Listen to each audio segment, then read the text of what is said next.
Hello, my name is Vin and I'll be talking about the Investopedia stock simulator as my example is a simulation activity for learners. The focus of Investopedia.com is actually financial education and literacy, but it has a number of features that I think would be useful for a classroom setting or a distance education setting, and also to provide just an example of a real-world example simulation activity that can be managed relatively straightforwardly and easily.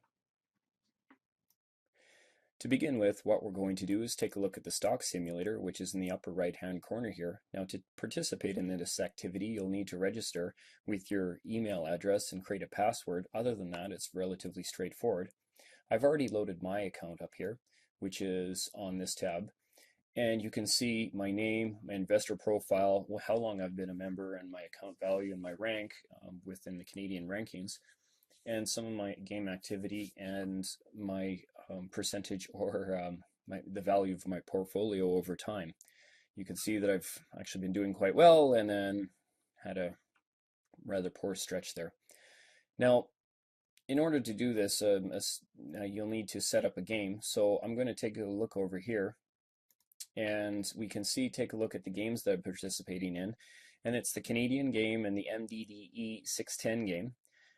Now, when you can either join a game right here, and there are public and private games. So for a class, you could create a private game where only the members of the class are able to participate, or you can create a game, which is what I'm going to do right here. Just going to wait for it one second. Now, you can set the game name, the game type, and how much cash the participants are allowed to use, and then the different options with regards to the game and what are the resources and what types of trades that they're allowed, as well as the advanced game rules.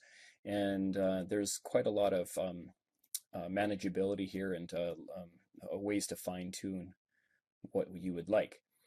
Now, because I'm already in one, so I'm just going to go back here and you can take a look at my game, which is the Canadian game. Now, I picked the Canadian game and all my purchases are going to be in Canadian dollars. And which actually has been interesting because it's made me learn a little bit more about Canadian stock values. And you can see my portfolio here. Now, if you do a quick look, I've got a gain and loss here. I've got some negative value, like there has been, the stock price is flat, and I've got a number of, actually it's starting to go down. And also here, I've got a short stock portfolio as well, and that's one thing you can do with this is you can buy and sell normal stocks, but you can also do short sells as well. So what we are going to do right now is to buy some stock. Now, I did a little research and I looked up a company, and MGA here, Mega Uranium Limited, looks like they're going to do okay. So what I can do is just put down a quantity, and I'm going to buy 200 shares. Now I can go in here and I can buy, sell short, or buy to cover some of the options I have. And I also can put a limit on the order or a stop on the order at a specific price when I want that to happen. And I can put a duration on a day order or good till canceled as well. Now, the markets are down right now, so I can just place a preview, and then when the markets would be up in the morning, my purchase would be carried out. I'd like to take a few moments to go over how this would be used in a instructional setting. The focus of this simulation is mostly for financial life skills and literacy. However, it is a simulation that adds a great deal of real-world experiences. It uses market terms and data from the stock markets, as well as the indexes and the real movement of the stock markets, to give a very rich experience for the learner. Really, it depends on the course that an instructor would be teaching. Like all of the simulations that we've taken a look at, they're highly course and content dependent. However, for an example of this one, you could use it in math, statistics, computer skills, and for learners to develop research skills to research up companies.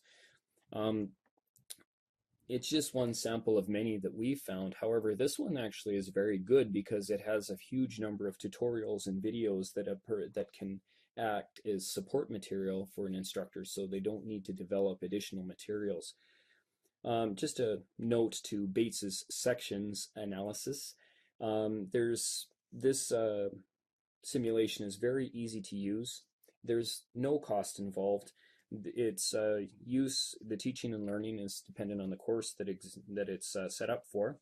It is interactive. However, there is no interaction between the other participants really in the game. It wouldn't be hard, though, to set up an application or a forum in order for the learners to discuss their insights and their thoughts on their purchases and their research. And the one more limitation is that there's only 10 allowed in any of the private games. However, it can be converted, a game can be set up for a class as a public game, and there would be infinitely scalable. And it's got this from a security perspective. It does have an amount of security. It's got a standard email registration and login password. So there is that to help maintain security. It is, in my opinion, a good example of what's available on the internet is a simple simulation that can add a richer learning experience to your course. Thank you very much for your time. I hope you find this simulation useful. And I'm going to leave the MDDE 610 game up, so if anyone is interested, they can participate from this moment on.